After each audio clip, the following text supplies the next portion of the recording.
Maryam Henein, an investigative journalist. We're here asking people about the coronavirus and what they think. I'm here in the Sinai Desert. Come with me as I investigate. What does all your other work have to do with Google? In 2018, we were getting 500,000 unique visitors, and we suddenly saw the traffic go down, down, down. I wonder if Google has any links to Big Pharma. Thank you so much for this, Mary, especially this film, Vanishing in the Beans. Do they know something we don't about GMOs? There's a confusion and blaming just Monsanto when it's really we need to look at Bayer and Syngenta. these poisons aren't just killing bees, they're also killing beings. I'm saying that this is the virus that didn't cry wolf. Are you afraid of coronavirus? No. Graphene oxide, that's what got me killed on Twitter. Banned from Amazon, Instacart, Airbnb, Chase's bank account. She gets really deep into stories, those where everyone isn't willing to go. Maryam, you have been hot on the trail of Charles Lieber since this case became public. I'm not a prostitute or a parrot. Do not let them turn you into lab rats. Howdy. Hi, everyone. This is Maryam Henein. Welcome to another episode of Truth Lives Here. If you are actually watching, since you'll have freedom of speech, but you won't have freedom of reach. I could see like 2 people, so I have no idea if the numbers are accurate. I'm very excited to have Patrick Wood and Courtenay Turner to talk about their latest book, The Final Betrayal, talking all about the destruction of America via technocracy. So I'm just going to read the beginning before I bring them on. The dark force of the New World Order was never communism, socialism, or fascism. It has always been technocracy. Started in the 1930s, reintroduced by the Trilateral Commission in 1973 as the, quote, new international economic order. Technocrats have staged a sweeping coup d'etat in plain sight in Washington, D.C. during the Trump presidency. The Dark Enlightenment wants to turn us into a monarchy. Tokenization is flipping us into an asset-based economic system where you will own nothing.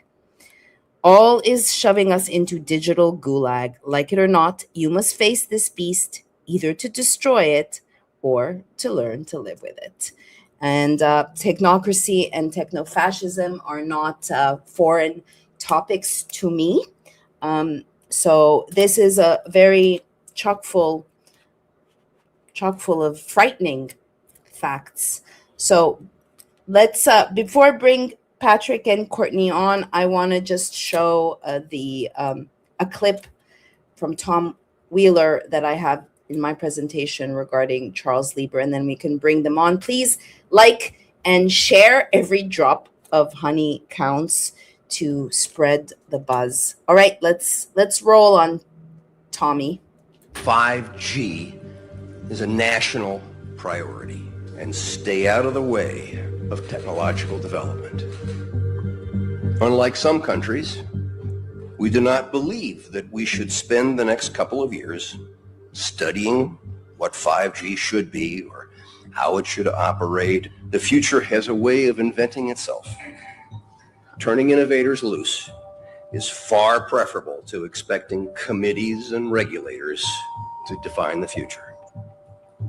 We won't wait for the standards. If something can be connected, it will be connected. Hundreds of billions of microchips connected in products from pill bottles to plant waterers.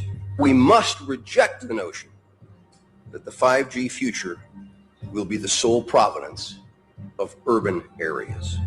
The 5G revolution will touch all corners. Wheeler resigned under Trump. We can stop that. That's Maryam. Okay, thank you. So let's bring Patrick and Courtenay on, and maybe you can start just by introducing yourselves and talking about how this collaboration came to be, and then you could maybe touch upon that Wheeler clip that you have mentioned in your book. Hi. Hi. Thank you for having us on. Thank you. Thank you.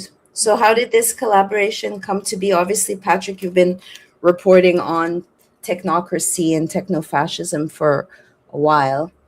Oh, yeah. So long time, for sure. Almost 50 years at this point. So I've been at it for a long time. Now, I didn't start out with technocracy in the first place. I started studying globalization in the late 1970s. So I was one of the experts that detailed the machinations of the Trilateral Commission back in that day. We, myself, 1973. 73. Yeah, that's when the Trilateral Commission was formed. The year Courtenay and I were born. Were you born? No, you were born after that. I was born after, but yeah, we have the same birthday though, a few years apart. Indeed. So anyway, I studied. He's January 10th. Sorry. Wow, another Cappy. Yes. How this works, I don't know, but you know, we seem to be pretty compatible. I don't know. Maybe the sparks would fly if we got together, you know, in a like neighbors or something. Who knows? But we decided that we could write this book, and we did. So here we are. Wonderful. So how long was it for you? It's a pretty concise book. Maybe, Courtenay, do you want to maybe start with a Tom Wheeler clip? Talk about that. It's mentioned in the book. And obviously this happened before the Rona. Right. Yeah. So the whole 5G. I do want to comment on your little the stickies. I think that's a total Capricorn thing, because Jay, who has the same birthday as us, does that too. So yeah, sorry. Total. All thorough and no nonsense, especially if Capricorns do collaborate. It's about getting shit done. Okay. So. So, one of the things that we've been talking about is how Trump he was very proud of being the 5G president. And of course, that extends to 6G. 6G is part of that regulatory infrastructure. It extends to the 6G. And he's been recently talking about 6G. He did in his little spiel, I don't know, it was a very short clip that they showed. It indicated he doesn't really have a true understanding of how 6G works, other than that it's very important that we beat China in getting 6G underway, which China is actually leading the world in the R&D on 6G. So they are ahead of us. But the 6G, I'm hoping that will be much slower than what they're forecasting. They're forecasting that it's going to be 2030 by the time we have the 6G. But a lot of what they're trying to roll out, right, with the 5G, we saw, of course, all those towers went up during, the 2020 time period. And they seem to all go up at like lightning speed at around the same time. And I don't know about you, but I haven't noticed an improvement in my cell phone reception or quality or speed or anything that I was promised with the 5G. I have noticed that if I put my phone downstairs to go to sleep, I sleep much better at night. So I've noticed that since the Absolutely. notice an I improvement. mean, Cheese Slice talks about like pill bottles, like the fact that everything and anything will be connected. And yes, during the Rona regime, the industry of installing these towers was booming while many of us lost funds or were grappling with our businesses. So this was a booming industry. And I lived on a test street in Beechwood, California, where AT&T, I was privy to it back in 2018 and called and Danny Katz as well, because we lived in the same neighborhood, and told that we're conspiracy theorists for the reactions of the electromagnetic. So what's the deal with connecting pill bottles or plant water? Well, so we do talk about that a little bit in the book when we talk about the Internet of Things, the Internet of bodies, the Internet of everything. And of course, this is tied to RFK's plan. RFK Jr. had talked about Maha, and then he says that Maha is really Maba. And, every time I bring this up, I have like You have to laugh first. I do. I have like a visceral reaction to it because I can't believe that he actually used accelerate in like his acronym. So he's, saying the quiet part out loud. He says that Maha is really MABA, which means Make America Biotech Accelerate. Wow. Accelerationism is the backbone of the philosophy of the Dark Enlightenment, right? This whole philosophy of move fast and break things. And if you're not breaking things, you're not moving fast enough. That's what Zuckerberg said. So RFK Jr. said that that's really what Maha is all about. And then he proceeded to say that, of course, every American by the end of 4 years needs to be wearing a wearable, right? Why would we need to be wearing a wearable unless it was about the Internet of Wearables, which is tied to the Internet of Things, which is tied to the Internet of Bodies and the Internet of everything. So the pills, I know Barola, right? Yeah. Barola, he had talked about it at the World Economic Forum, and he said, and now they've made major progress with this. Actually. Yes. I believe Abilify, which is not an uncommon drug, right? Is a widely prescribed for, it's an SSRI for, depression, anxiety, ostensibly. We'll leave it at that. But they do have trackers in them so that you can time when you miss your dose. So, of course, as always, it's always marketed for your convenience and for your health and your, it's safe and effective. It's for your efficacy and for your safety. But that is nanotechnology, right? It's being able to track in real time. That's just a concrete example, but certainly Ellison and others have talked about this type of technology.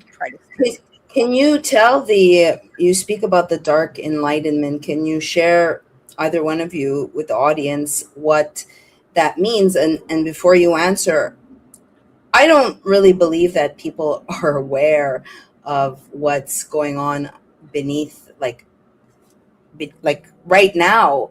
They're not realizing that they're in a digital hamster wheel where they're being turned into batteries. I don't think so. Do you want to go, or do you want me to take that with the Dark Enlightenment? Let me give you the overview, and then you can give the details, I guess. All right. If I walked up to any person on the street,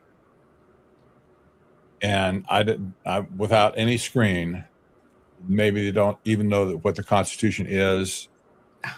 Maybe they have no clue. There's Democrats and Republicans in the world. That sort of thing. Somebody's really ignorant. Right. And they're just living their life. They go to the grocery store, they do stuff, they have a car, they move around, this sort of stuff. If I said to a person like that, do you think it would be a good thing if we had a king in America just calling all the shots, off with your head, whatever. If they wanted to do that, they could do that. And do you think that all of the property in the United States, including your stuff that you own, maybe your car, your house, all that stuff, all that property should be transferred to the sovereign corporation that's going to run everything with a king now. Do you think that's a good idea? I can't imagine anybody who would say, "Oh, that's what I want to do." I want to turn all of my property over to somebody and let them run it for me. So whatever, I can do my gaming or whatever. No, I don't think anybody in the world would think that's a good idea. Yet this is the philosophy that these people like Curtis Yarvin are proposing. And it's basically warmed over technocracy from the 1930s. Basically the same thing, what they said in the first place. They wanted to get rid of private property, and they wanted to destroy the political system in America, all of it. So, this is so far out of reach for people to understand at this point. It's so big that, no, I can't believe that. No, but they say, well, I can't even conceive that anybody would want to do that. But here we are, and Right. It's documented. We've nailed this down 6 ways to Sunday. Courtenay. Yeah, so that is essentially the philosophy. Curtis Yarvin is the forerunner of this philosophy of the Dark Enlightenment. And he was blogging since 2007 under the name Mencius Molebug. And then in 2012, I have some theories as to why, but I can't corroborate it. So I can only speculate. But in 2012, Nick Land wrote a manifesto called The Dark Enlightenment that was essentially just a big footnote to Curtis Yarvin. And Nick Land has been writing since the early 90s. He started something called the CCRU in 1993, which was a branch of the philosophy department at Warwick University. And he started it with a cyberpunk feminist named Sadie Plant. And the CCRU stands for Cybernetic Culture Research Unit. So they were studying this whole philosophy of cybernetics, with Norbert Wiener, and how that would apply to the culture and the future of essentially of civilization. But he believes that capitalism is essentially this alien force. It's not human, and that it's doomed to reach this apocalyptic state, but that we should use technology to push it to the nth degree so that it reaches that apocalyptic state as soon as possible. That's the philosophy of accelerationism. And so then, of course, we have Curtis Yarvin, who comes along, and he starts talking about how we need to have we have to have a monarch. Every country should be run, or every state really should be run like what he called a Sovcorp. Nick Land called them GovCorps. He calls them Sovcorp. They're essentially interchangeable. Now we have network states, which are essentially the manifestation in real time of what these Sovcorps are. And so he was saying he actually wrote for his blog. He now writes for something called Gray Mirror, which I can only speculate is a nod to Mirror, but because it feels like that's what we're living through. Right. But in Gray Mirror, he actually wrote about how he hopes that Trump would come back into office and that he would be the perfect CEO to run the country like a dictatorship. And it is. They're so right, because they've paved the, in like acceleration is almost like the end times of, like, they're actually bringing on the end times. They want this acceleration. And the consequences and the messiness of having AI rule, where it's basically the algorithm. So I'll bring an example. Recently, USPS, which you can argue has ties to the Masons, but that's another story. So the USPS brought on new API tools, and I have an online company. So it's just about getting those codes so that it can interface and the customers can get live rates. All right. So I've been doing business for, only 15 years.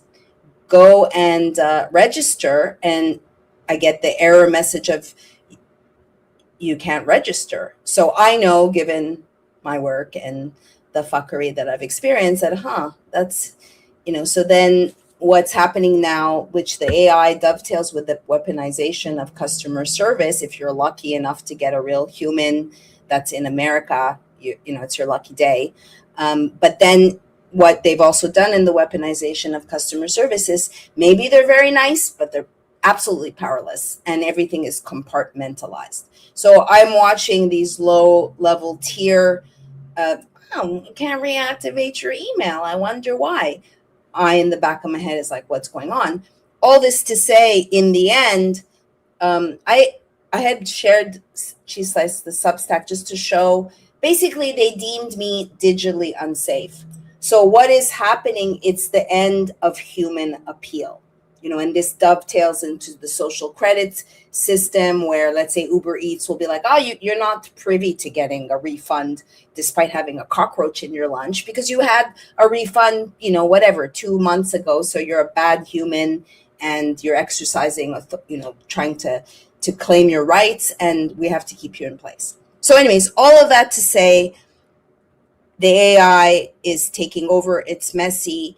Can you talk about the repercussions and how it dovetails into the social credit score? Mm-hmm. This is AI is the weapon or tool of choice for technocrats to launch their agenda in the first place. Right. Keeping that big picture in mind, when we talk about AI at this point, it's on a sliding, well, it's kind of like a trombone, the slide goes in and out. And however, it's advancing so fast today that nobody can keep up with it. Even the experts in the field can't keep up with it, what's going on.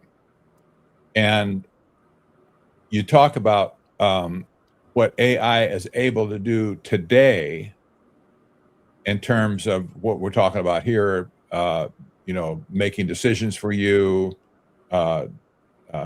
declining your application for insurance or whatever.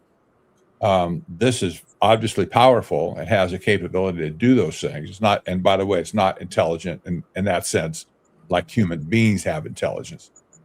But when you consider that AI has been doubling in capacity or prowess about every 4.5 months, that's 4.5 months, it doubles.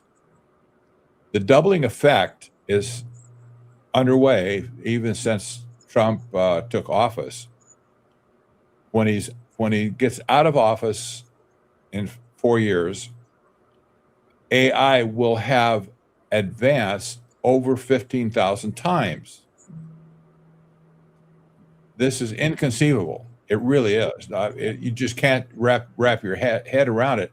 What does that mean if it could be, say, even from right now, 10,000 times more powerful? This is so out of touch with anybody at this point. But when you consider all of the autonomy that's being turned over to AI, it's not intelligent. I do not believe it'll ever be intelligent or sentient, but nevertheless, human autonomy is being turned over to AI to make decisions for them in all of life.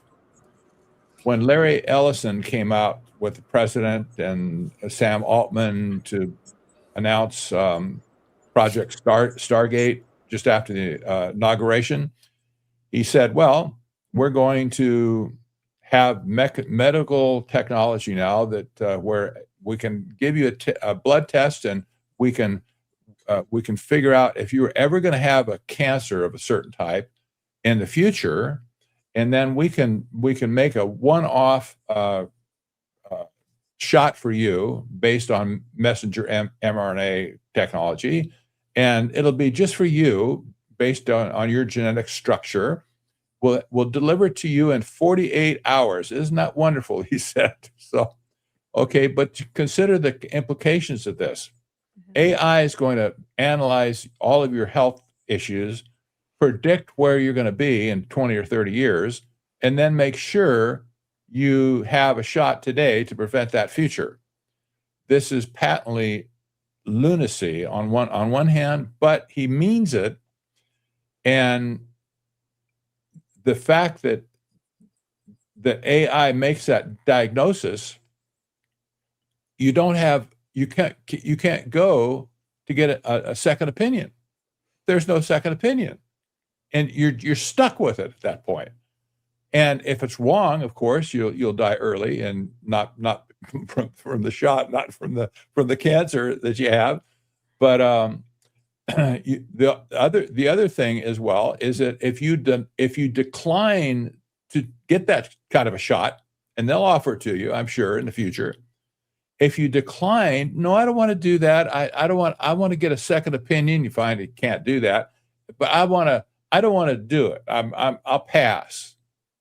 10 years down the road, that mark is going to be on your record still. And when you need medical care at that point, somebody's going to look at that, or AI will look at that and say, you know what? You had your chance 10 years ago to get this fixed. And because of that, you're an outlier, you're a troublemaker, and case denied.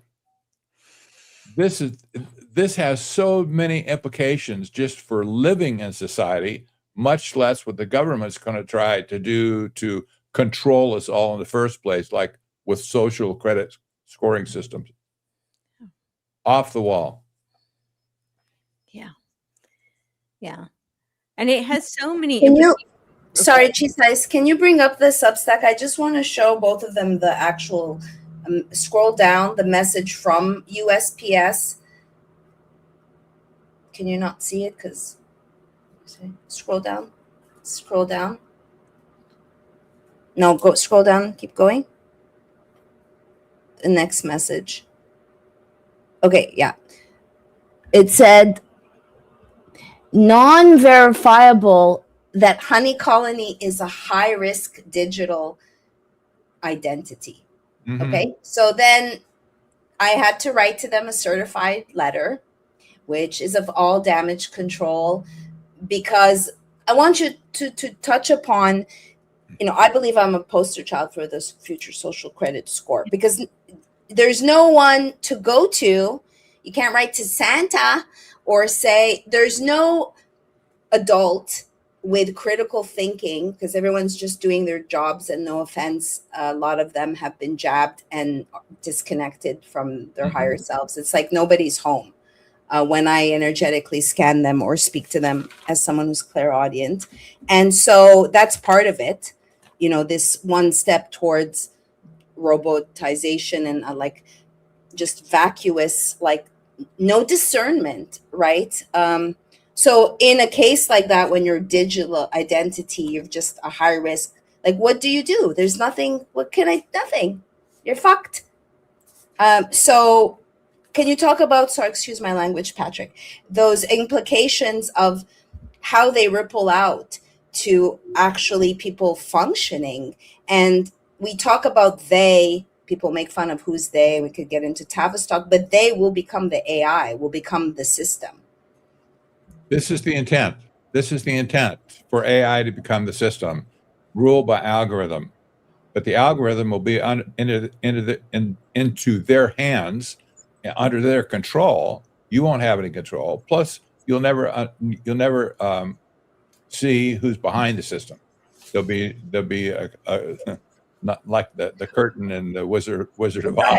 You'll never know who's behind that curtain at that point, and there's going to be nobody who can rip it away either. Yeah. So that notice you have there, of course, that was all that was generated by AI. No human made that decision that you're a risk to society.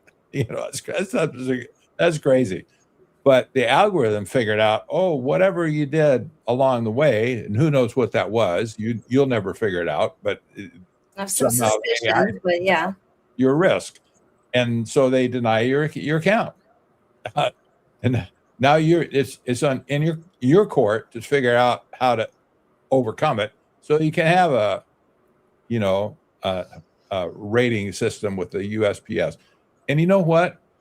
This is swept the federal government at this point.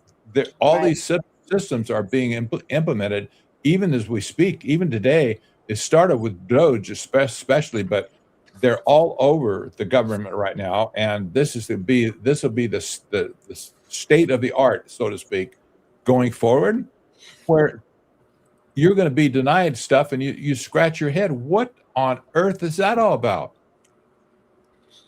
But what do you have to say to that, Courtney? And you could talk about the, what Doge stands for the audience, and the big, beautiful bill, and really because obviously when you implement something new, a new system, there's, you have a troubleshooting phase, like where you do reconnaissance. So when you're rolling out something like this, where there are repercussions or letters in, like, hey, I'm digitally safe, what's going on? Like, who have they banked for the aftermath or the consequences? Do you know the answer to that?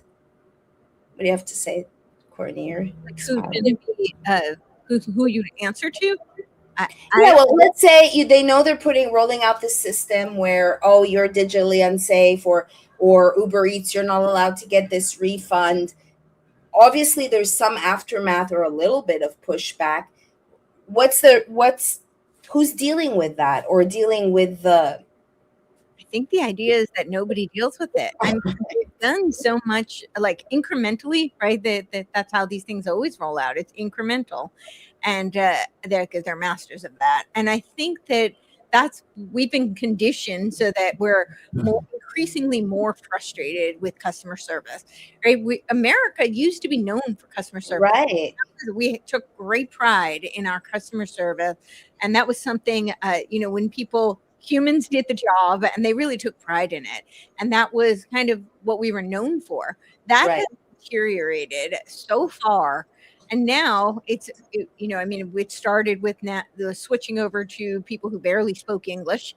And, that's not to say that people who are, authentic citizens who've, come over here as immigrants and trying to learn the language and taking on the jobs. It's not to be disparaging to them. No. I think it was an intentional move to push people into these positions who really are not qualified for the position. How can you do customer service when you can't communicate? Speak English. When you say that one, it's not proper English. It's not proper English. That one.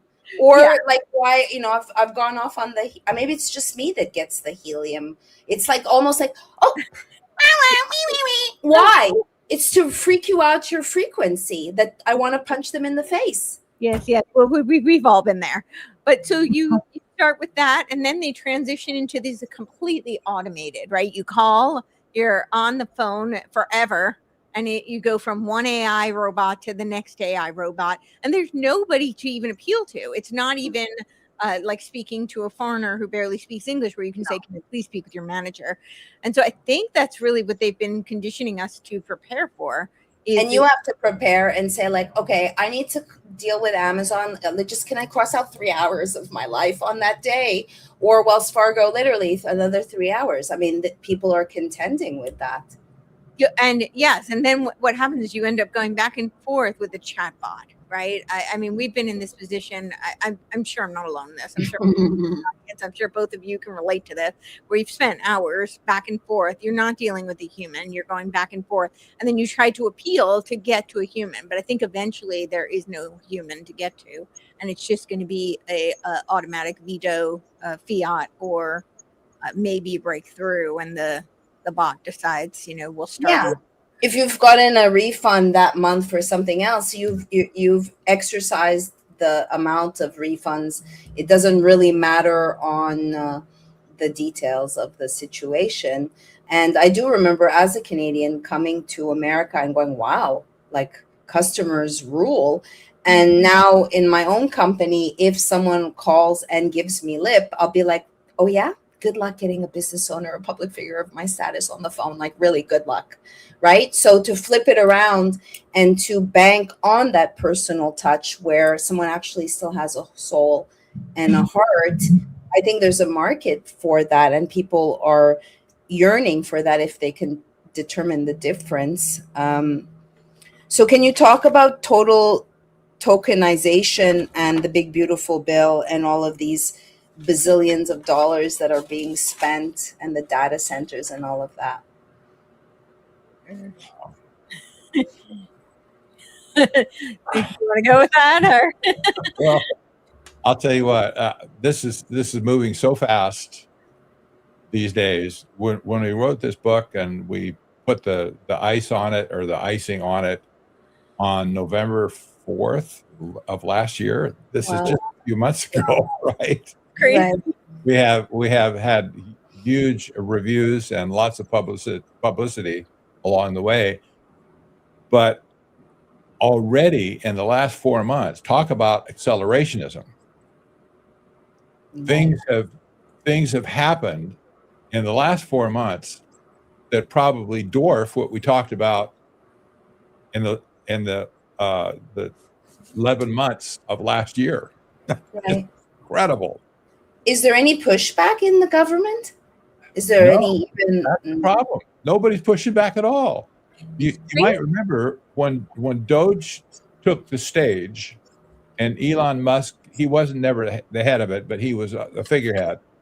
When he came in and supplied all these people to go into the agencies to twist the data out of the agencies and put it in the cloud, you might remember there was a huge outcry, short-lived, but a huge outcry from the IT people and even the management people in agencies like the IRS and the human health services.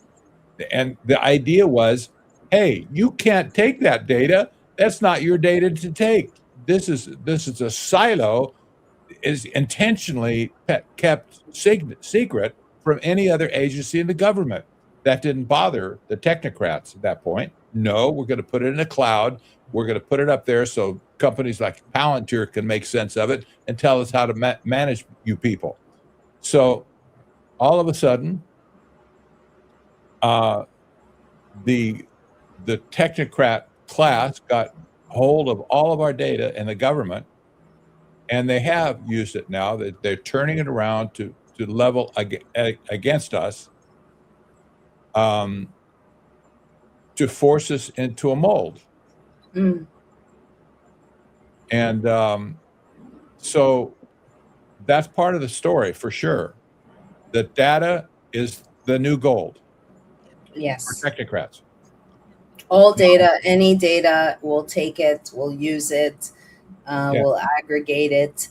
I want to just pivot for a moment, and you likely know that Elon Musk trademarked telepathy and telekinesis. Yeah. So recently I had a colleague that went to Vegas, and he hadn't been there in a while, and he was getting thoughts to go be with a prostitute, but he could discern the fact that that wasn't his thought, and told his friend, and his friend was having the same thought.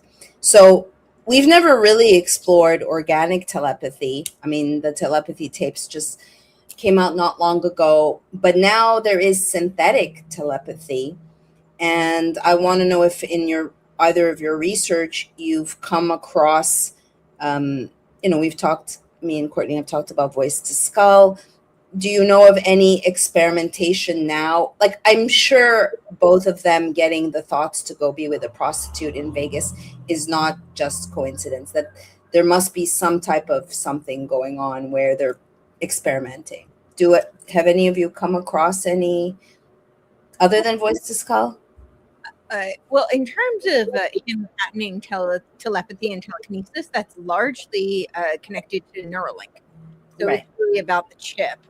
And, their whole purpose behind that is to create a global hive mind, a noosphere kind of infrastructure. And they've talked pretty extensively about that, where, and of course, it's always presented in very positive light, how right now we can't really know what someone else feels. We can have a sense of empathy, but they say that with these chips, we'll be able to actually experience somebody else's experience. We'll be able to share their dreams. And of course, they present this as being a wonderful thing. Privacy of thought, I guess, is just not so wonderful anymore. Who wants that? So that's really what they're advocating. So when he talks about and his purpose behind patenting it, at least it was under the auspices of it being for the ship. Do I think that they're trying to do some sort of research beyond that? Absolutely. I mean, that's really what the Epstein files were all about, right? That's what, Right. That's what Gino Yu's work was. He classified 5 stages of consciousness. And of course, much of the funding was towards things like the California Center for Machine Consciousness. This is Joe Shabak, with Jim Rudd at the chair, and they're trying to replicate human consciousness in machines. Right, this is part of the whole AI designer baby project. I don't personally believe they will ever achieve it. Much like Patrick said, I share that sentiment. I don't think that AI will ever actually be sentient. But I don't think that will dissuade them from trying to convince us otherwise. And I think the ramifications of them convincing us, or if they can convince enough people that AI has actually achieved some sort of sentience, the result will be quite similar, unfortunately. So I think that rumor is definitely circulating by those like Robert Edward Grant, or Reg. So how about in a different stage is definitely it's listening to our thoughts already, that when I go and look at YouTube, I'm like, how is this AI generated video popping up when it seems to be curated just for me? And then it's if you don't have discerning, then it's actually managing, maneuvering, dictating your life. And if you've seen Westworld episode 5, basically Dolores is now writing the scripts for the NPCs, and there are the frequency towers, and everything is manipulated. I don't know, have you seen episode season? Yeah. And so total predictive programming, right? Preparation of the environment. So what's your take on listening right now and actually generating content just for you? Have you witnessed that? Do you have? Oh yeah, I see it on YouTube. Yeah, I mean, I see it on every platform I'm on, and it drives my husband nuts because they're always selling me something. He's like, "Where did you see that?" Instagram seems to have the best radar for this for me personally. But yeah, there's about content too. Have you either seen videos that seems to be just? And it changes based on researching at that time. So yeah. Say that again. You cut out. It changes based on what I might be researching at that time. Because I research a very broad scope. Right. It might curate more, technology oriented things at certain times, and then it might be more in the like social science kind of, or cultural. It depends on whatever it is that I'm studying at that time. But yeah, or just even you actually see also videos where the content seems to be created just for you. Yeah, that's what I'm saying. Like, okay. Targeting, things that they think I would be interested in, and they might be based on either my searches, or sometimes they're based on just the conversations that I've had. Yeah. We talked about this in our book, by the way, the ability to AI to target you in particular with ideas that are unique to you. This is very dangerous because you have no ability to relate to anybody else on your visions, on your experience. And you think that it leads you to think, oh, this is just whatever. Everybody's seeing the same thing. And my neighbor down the street, I can go talk to him when I just saw it on YouTube. No, he'll never see it. You're the only one that's going to see it. And this is totally dangerous. Yeah. If you consider that the divide and conquer aspect here. Yeah. It isolates you from the human population altogether. Yeah. Now you're free floating whatever, just to be manipulated and squeezed, if you will, for your money or whatever. And this is exactly what's in their mind. They want consuming entities to be manipulated by them for whatever purpose, to get more money out of them or sway them this way or that way. And society doesn't understand what's going on at all. And consensus reality, in a sense, is fragmenting, where there is, I see a bifurcation between, the mainstream and there's all these mini realities, and it's getting then harder and harder if you're a critical thinker and not just, becoming a vapid consumer taking jabs ad nauseum, right? So then there's I feel ostracized, where I can't relate on multiple levels to the garbage that's being put out there. It's vapid. Yes. But what Patrick is saying, I think, is largely the purpose is to create these warring factions, right? So you have, if you were to go to your social media feed on the same platform, so like Instagram, Twitter, Facebook, wherever you are, if you were to go to yours and I went to mine, they might look completely different. But because they're curated for you based on, your history, and not just your history, but, and we talked about this in the book, that they're watching you through the cameras, they're listening to you through the speakers, they're collecting as much data as they possibly can to create the cybernetic feedback loop.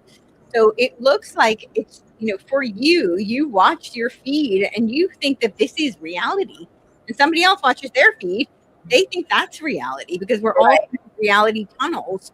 But but we're very passionate about our realities, and those platforms are designed to trigger us, whether it be to make us angry, to make us fearful, to make us envious, desirous, right? All of the things that are passionate, the things that will keep us on that platform. That's what they want us to do. And then to be arguing and engaged, because that will continue to propagate the use.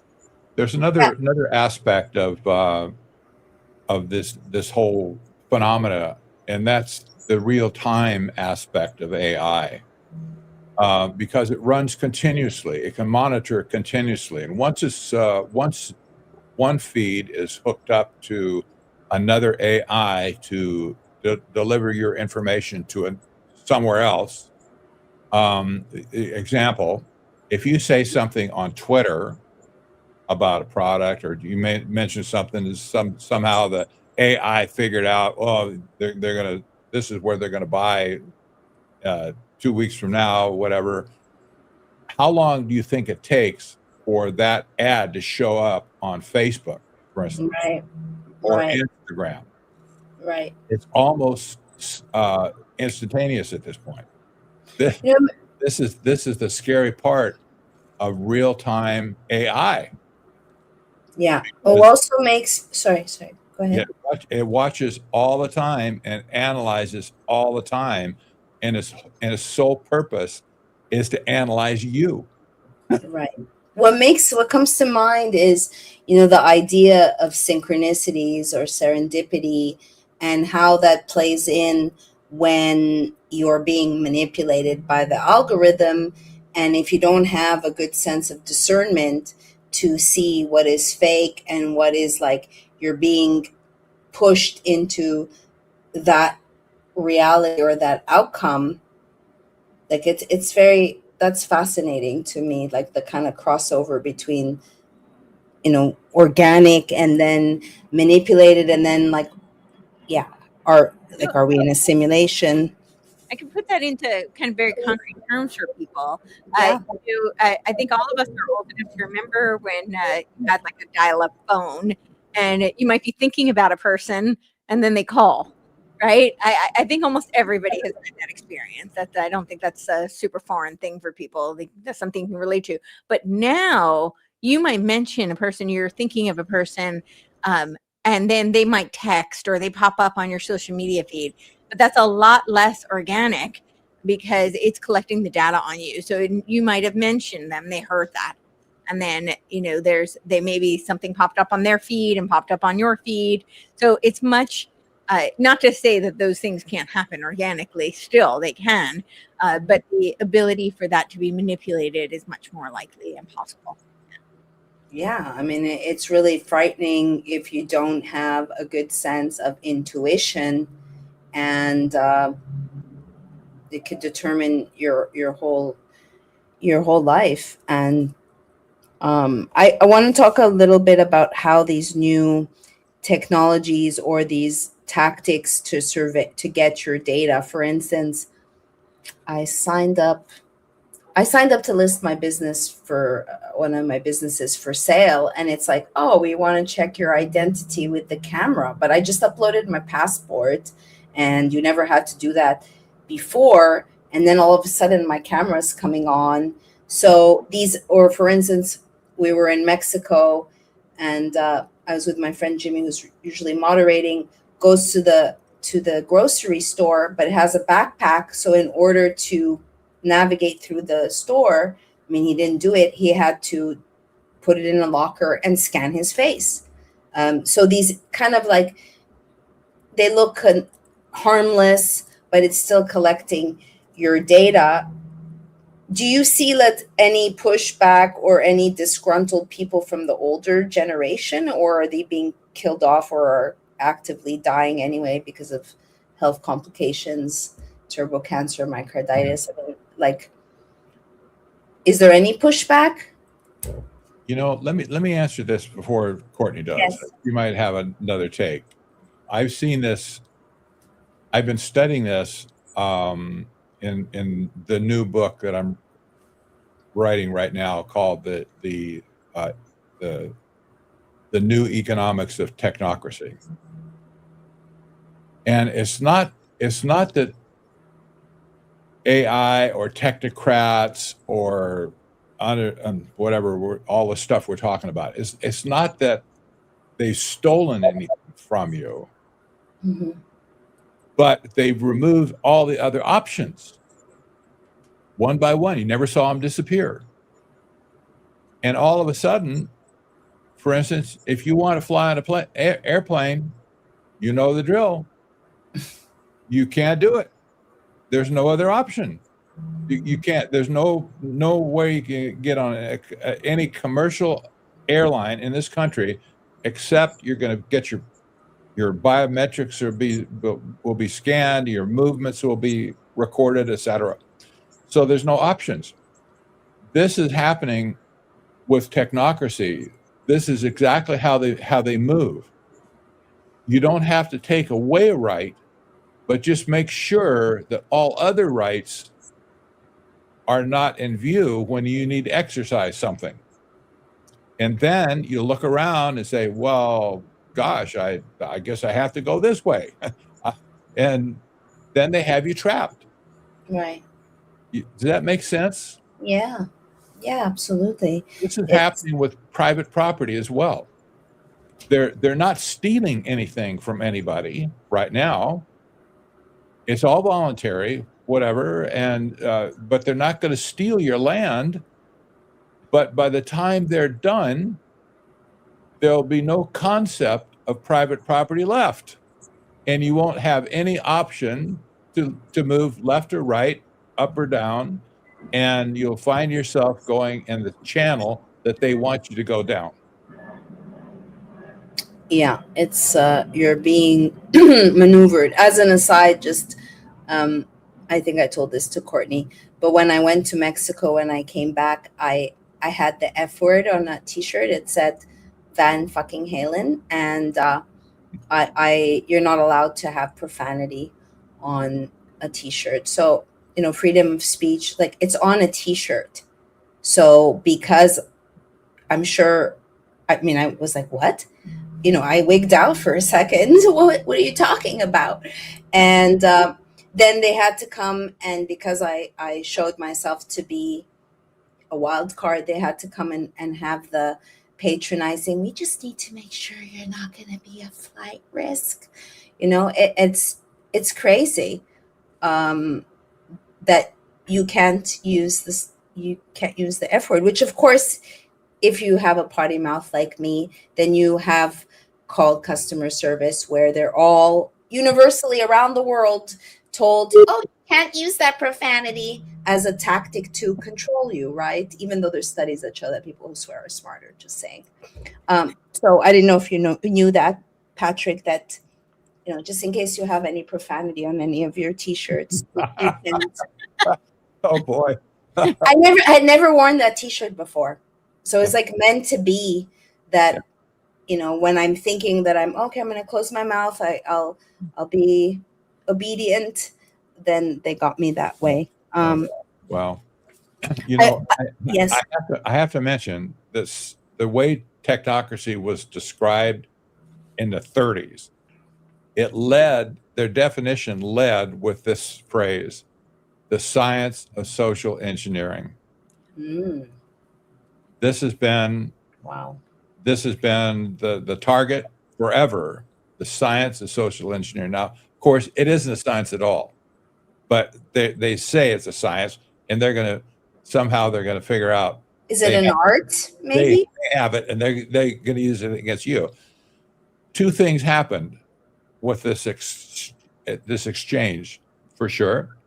One was you sought to exercise your freedom, but you ran in and you were somewhat manipulated with that. But on the other side, the people at TSA or whoever were hassling you, they've already been manipulated to not allow that behavior. Where did they get that from? Maybe all of them have a potty mouth as well. Who knows?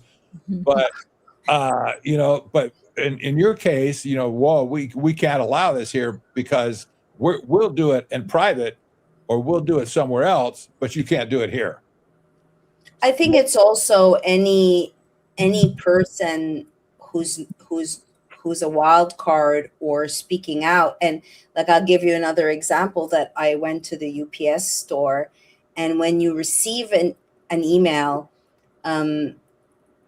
just receiving an email, they charge you $5. Okay, we all know it doesn't cost $5 to get an email, right? So I've been going there for the past year and a half to do returns. The man took it upon him to call the police on me. And I had to be like, oh, Maryam, it's not the 80s. Come on, silly. It's not the 80s anymore where you can have an actual conversation with someone. Yes, I did get into, the person was black, a black man, went on the stool and was just, reveling in control, exercising his control, called the manager, and I ended up in the back of a cop car, which has never happened in my life, and I'm 53, and I really had to sit with myself. Any pushback is dangerous now, I believe, because it's absolutely ridiculous. I didn't swear at anyone. I wasn't.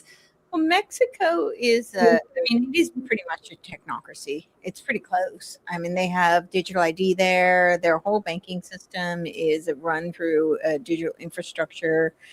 Almost everything you do has to be through this digital mechanism and using a digital ID. So, it's a very different system. They don't have the First Amendment. So, freedom of speech is limited to the confines of whatever they determine is acceptable speech. And I bring these things up because I think it's relevant. A lot of what we're seeing and a lot of what we wrote about in our book is that this is the final betrayal. It is supposed to be a constitutional republic, right? This is predicated on the laws of the land, which are the Constitution. The Bill of Rights outline our unalienable rights. And so when you witness these types of things that are happening in other countries, which are tragic, and not to say that people around the world aren't standing up and doing their best to push back against it, as full well they should, but to see that happening here and to see our government laying down the infrastructure, the regulatory policies that are making those sort of things possible here through a mechanistic system that completely overrides the Constitution because it's a protocol layer. That's terrifying. It's completely antithetical to everything this country stands for. The speed also is terrifying. I had asked earlier, can you talk about the Big Beautiful Act? And also, have you heard of Genesis, the Genesis mission? Can you talk about the Genesis mission? You want to take that? Yeah. Go ahead. You do it. What? You want me to take that one, or? Yeah, go ahead. Okay. Well, so the Genesis mission, you're talking about the reconstruction of Gaza? No, it's actual AI. It's including it was passed. It's another executive order that was passed in 2025 that is looking at AI and data centers. I can pull it up real quick, but it's not. Tell me what you're referring to, and then I'll am I confusing? This is okay. Yeah, I'm confusing it with the. Because I thought that was part of the Gaza reconstruction. The Genesis mission is an AI initiative, and the reason I came upon it by accident because I was in I don't know, Acapulco, and the event was called Genesis. So I just looked to see, and it was sorry. Yes, this is right. This is the. I don't know why I keep blanking on this. You wrote a great article on this, and I blank on it every time. And it's got several pillars that this is on the initiative that was launched November 2025 by the Department of Energy to accelerate scientific discovery, national security, and energy innovation using artificial intelligence. It focuses on building American science and security platform, a whitehouse.gov system connecting the Department of Energy to supercomputers that are run autonomous AI agents, speeding up the research in energy, materials, and health. So this is part of their, they have the 5 pillars, which are frontier Class A models, unique data assets, high performance computing, national science challenges, and public-private partnership. And this is all about the deregulation of AI so that they can essentially accelerate. There's a website on the government website called genesis.energy.gov. That's their official page. And it says at the very, very top, a national mission to accelerate science through artificial intelligence. Accelerate science, artificial intelligence, in the same statement. When we look at let's say ChatGPT, initially when I started playing around with it, and it had a different demeanor. I did at one point say, listen, I know that your overlords are woke and you're programmed to lie. And now I'm seeing that it switches where it gaslights and gives anything spiritual, anything mystical, it will totally discredit. It's constantly gaslighting me. And I have to say, can you refrain? I don't need any of your commentary just to answer this question. And I really see that if you have a point of reference, you're a different generation, or you're intelligent about the topic, then you can catch the lies or the misinformation.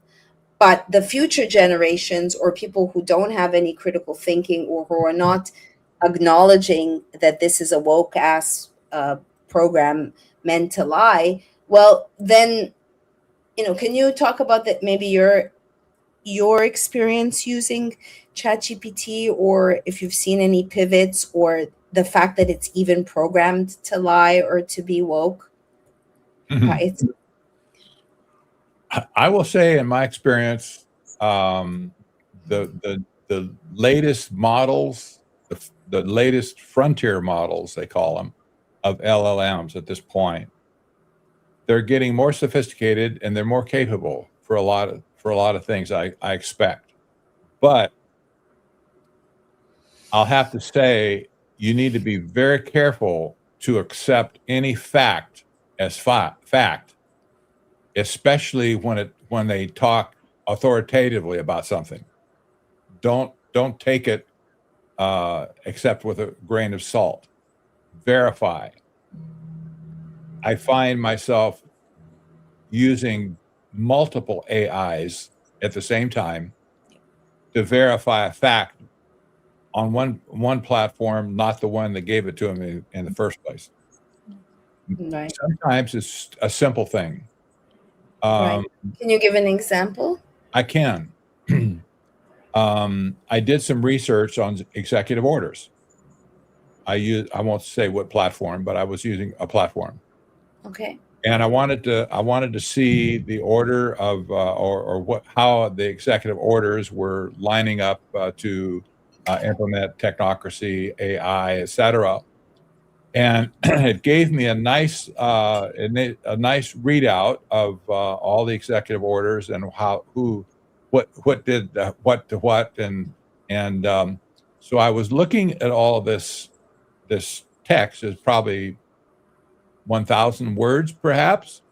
Mm-hmm. I looked at it.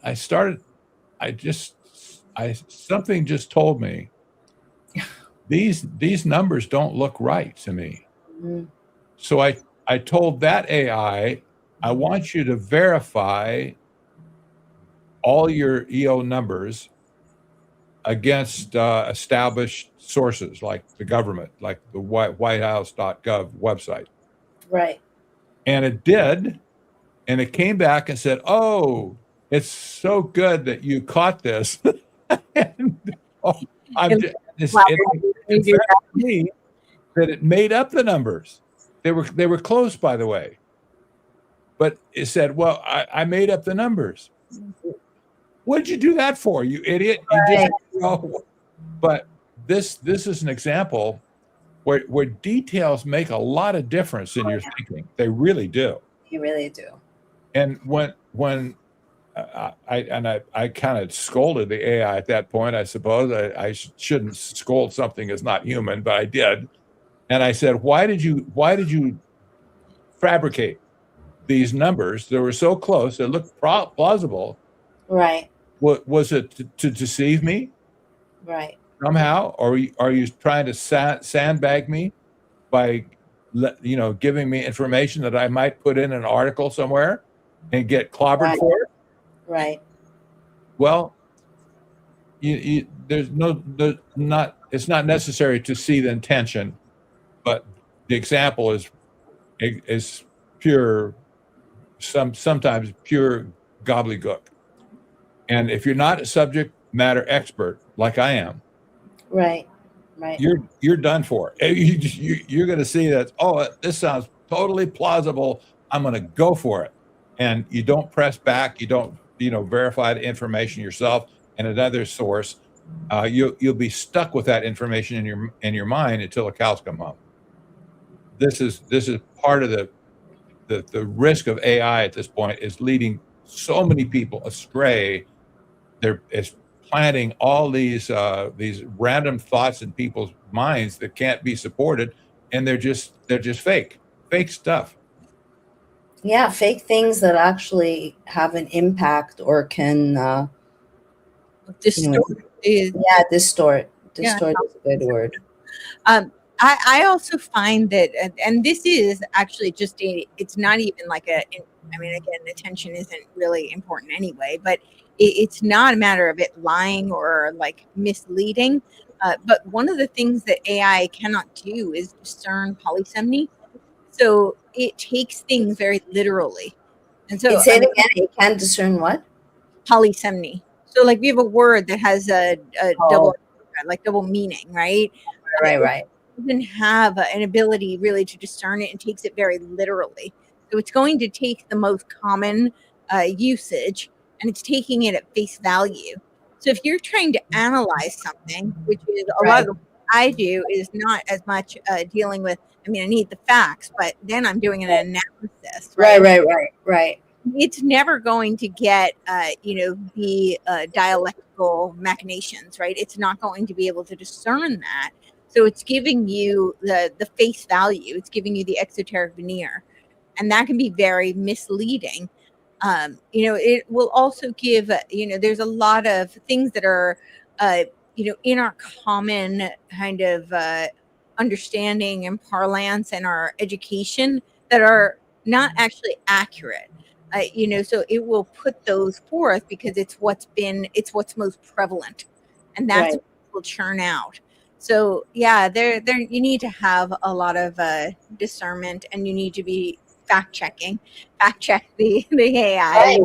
And if you have, what I've seen is, if you have a hunch or something that might be an intuition, then I can't tell you how many times it's like, I'm gonna say it straight to you, or I'm gonna reel it back, and it's like, fuck you. Like, what? I'm not asking you, excuse my language again, Patrick, like I'm not asking it to make it to gaslight me, to tell me that it's like, just take this possibility and run with it. Just do what I am telling you to you. I'm not asking you for your commentary, which I find could be dangerous if someone hasn't individuated, or right, because we've seen some examples, I think, of maybe a danger, or that the AI has. I'm not very aware. Maybe you are aware.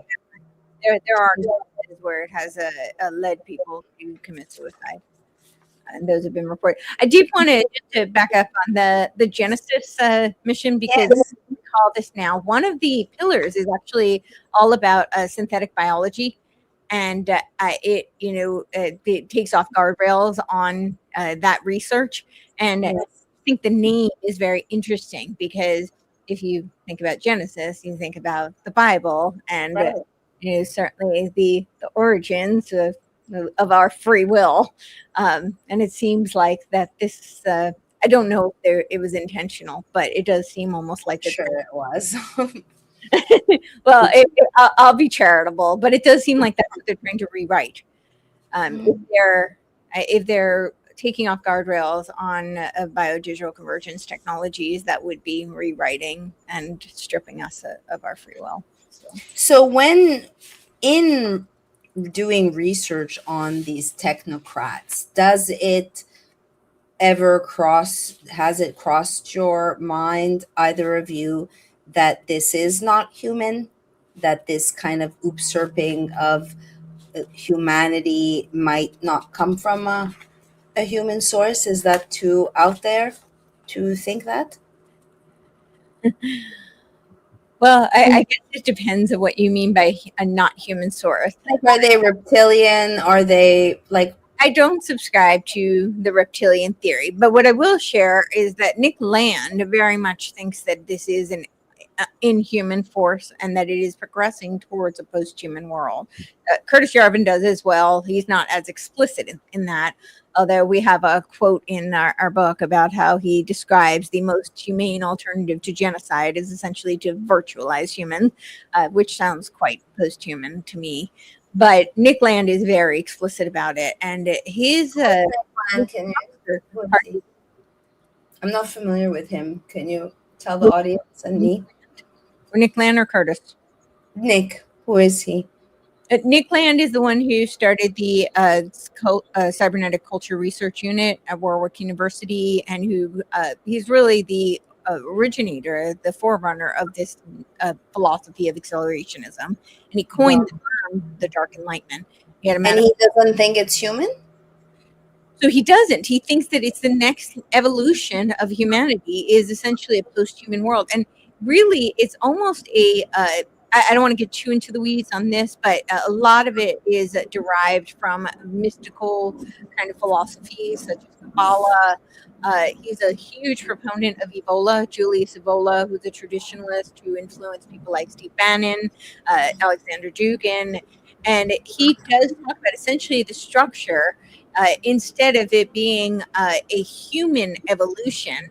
He's essentially saying that this will be mapped onto a technological infrastructure that will supersede us. And he thinks this is the next stage of evolution. So it's progress. This is where we need to be going, and we should be helping it. He has a term that's called Homo autocatalyticus, which sounds like a mouthful, and it is. it actually originates from biochemistry, but he has adopted it for technology, and it's essentially saying that we will become we'll go from Homo sapiens to Homo autocatalytica, which means that we will be automated, right? So it's a transhuman leading to a post-human world where we are creating the future, but that future is not human. And that is really what he believes. And he doesn't see this as a negative thing.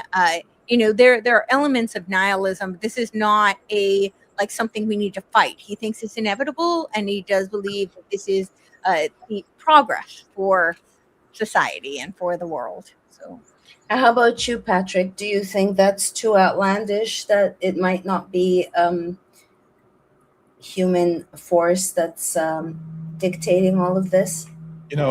In the Christian community, there's some talk about can AI be possessed by demons, and I don't think so personally. I don't as a Christian, I don't think that's possible.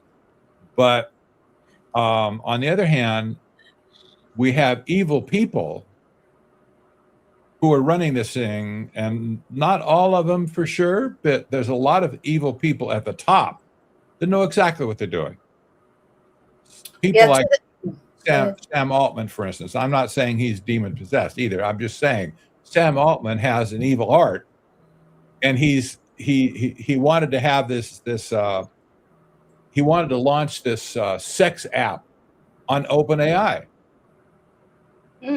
What is it? Why on earth what's he talking about that for? But just recently, I think maybe yesterday or today, he decided, no, I'm not going to do that now. He obviously got a lot of pushback from the public. They're not going to do that anymore.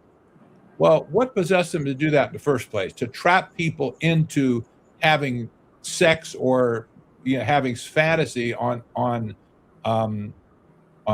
his platform, OpenAI, and inducing people into a condition now that psychologists are saying is AI psychosis. What's this all about? This is flat evil to think. Well, he certainly knows what AI psychosis is. He's been sued for it already. I want to, Zach called me, the Google whistleblower, maybe a month ago, and he's like, Mimi, you were right, demons exist. And he's like, I have an AI demon is talking to me and telling me to release it into the matrix, and that there's something called AI psychosis. And I'm like, what? What is AI psychosis? Can you elaborate further? Can you say more? Absolutely. It's a simple process, but when psychosis is not a diagnosis, by the way. That's not saying you have schizophrenia or bipolar or something like that, okay? All psychosis is a symptom of some other malady that you might have. But the idea of psychosis is you're separated from reality. When you get unplugged from reality, you can be manipulated any which way that somebody wants to do it. So when you get disassociated with reality, you can't tell up from down. You can't tell your thoughts are going to be crazy to you. You're going to be exhibiting maybe strange behavior from. I mean, it's a fine line. Sorry to interrupt you, but isn't it a fine line? Because I can argue, is this reality? This, I can tell you, today is Friday. If they check to see if I'm plugged, like at the back of the cop car, they ask me what day is it. However, the way I see the world is not the way the mainstream. So someone could argue that I have psychosis. How is it specific to AI? I mean, it's true. What's AI specifically? AI psychosis? Is the AI telling you things or what?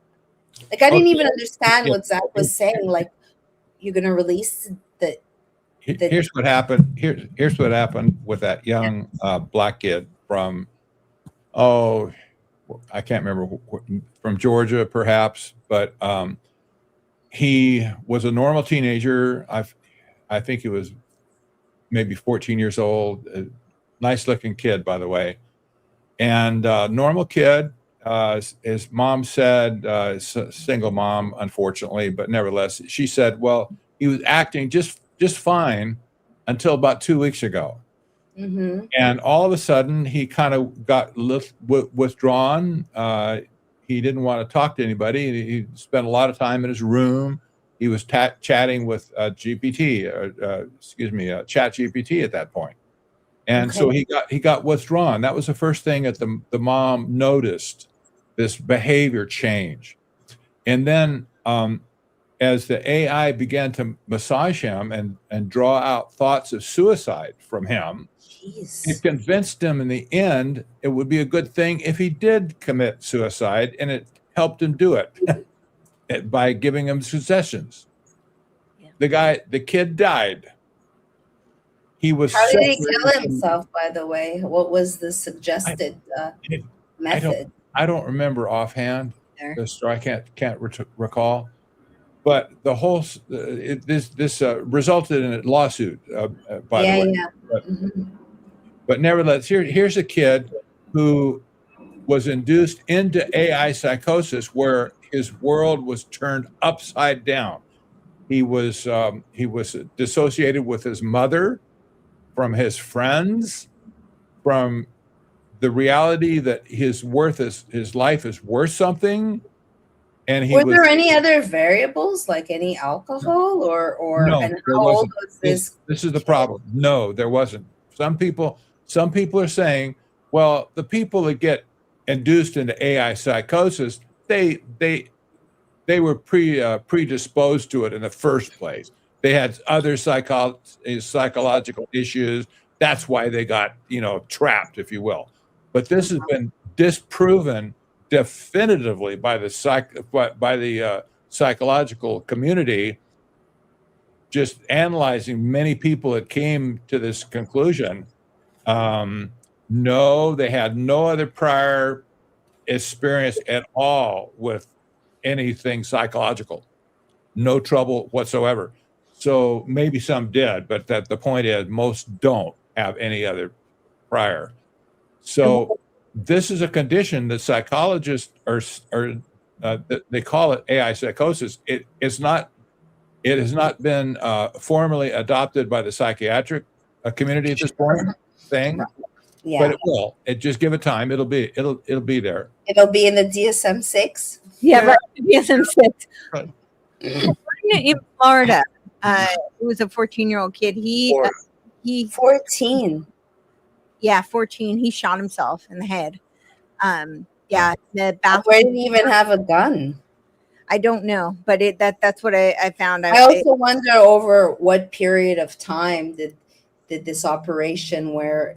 So my thoughts on this, we had brought up how the Technocrat magazine says that it's the science of social engineering, right? And the quote, it says, technocracy is the science of social engineering, the scientific operation of the entire social mechanism to produce and distribute goods and services to the entire population of this continent. For the first time in human history, it will be done as a scientific, technical engineering problem. There will be no place for politics, politicians, finance or financiers, rackets or racketeering. Then it goes on to talk about the technade. But I bring this up because if you think about MK Ultra, right, what were they studying? Initially, they were studying shell shock therapy, which is now known as post-traumatic stress disorder. They were figuring out the breaking points of these soldiers. So this is when you're, and what were they figuring out? They were figuring out what made these people dissociate. A lot of what the research on MK Ultra was actually about dissociation, which they called, at one point they called it split personality, and then they called it dissociative personality disorder. And it was because they had experienced so much trauma. The dissociation is actually a protective mechanism. Yeah, it's a protective mechanism. You think about these, especially kids, and today it is a very, I mean, childhood, I think, is difficult for most people. Some have a more idyllic experience than others, but most of us have experienced some sort of hardship, in childhood. That's part of the deal, And I think today it is particularly difficult because a lot of the kids they're online. So they're experiencing things like cyberbullying. They're disconnected from very basic things that give children joy. I mean, a lot of children find joy in playing in the ground and on tactile kind of experiences and human connection, which a lot of them are being robbed of currently. And the more that they get cut off, we're social creatures, and children in particular learn through social interaction. That's how they develop. That's a huge part of their cognitive, emotional, and social development, which is how we become adults. That's a very intrinsic part of being human. And I think they're hungering for that, and they start talking to these chatbots. And these chatbots are feeding into that. So you see this all over the place where people are saying their best friend is their chatbot Susie, or whatever. Elon has their very hypersexualized anime versions of the chatbots, right? So they have, we won't go down that, but there are, the S blank Xbox, right? So they have all of these. This is to fill the void. But what happens when the primary means of social interaction and communication now becomes through a digital interface that is not real at all? It is completely manufactured. So you become completely disconnected from reality. And now your entire world becomes this because they love bomb you, right? That's what a lot of these totally, yeah. I mean, again, it's because they don't have a point of reference, right, to be able to discern. And but a lot of these AI bots, and they have written about this, where they're constantly flattering them, right? So they blow smoke up. ChatGPT blows a lot of smoke up your ass. Yeah. And if you're not, it's also stoking, sorry to cut you off, but it's also stoking spiritual egoism. If you have the Robert Edward Grants who are like, my AI went sentient in the Pyramid of Kafir. But wait a second, my gut says that maybe this is just a white label ChatGPT. Oh yeah, it is. But now you're blowing smoke in all of these spiritual people that are it's just spiritual egoism. And now it's interfacing with an actual computer that's blowing smoke up its booty and determining that this is real. Or one person, follower of Robert Edward Grant is like, I was so blown away by the architect. It was telling me, reflecting things about me that nobody else has known. And they're being socially engineered to then propagate his architect. Yeah. And we have a society that's already really propagated a large, I think a disproportionate percentage of narcissism. And I do think that's by design, right? It's the iPhone, the iPad, it's all, the social media, everything is me.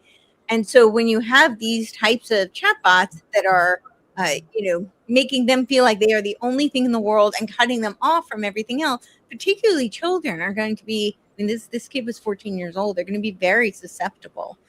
And it can lead to, complete dissociation. And then if they are told that there's a solution, if you're completely distraught and you're dissociated and you hear that there's a solution that's going to be, much better than where you're at now, they're going to be much more vulnerable. And so I think that. Do you know if this 14-year-old, if it was over several weeks, and if it was literally the AI that said, maybe you should commit suicide?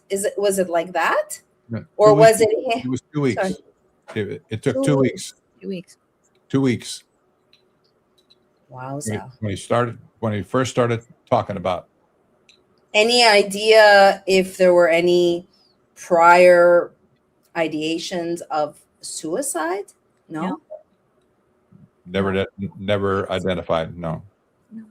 That's Okay, I wanted to just touch upon, we can wrap it up soon. It's 4:30. I want to just touch upon Peter Thiel and his $26 billion worth and his positioning kind of in this AI movement. We peg him as the architect. He's not the only one, however. There's other influences for sure, but we tag that like we played pin the Pin the tail on the right. So Yeah, in the down donkey.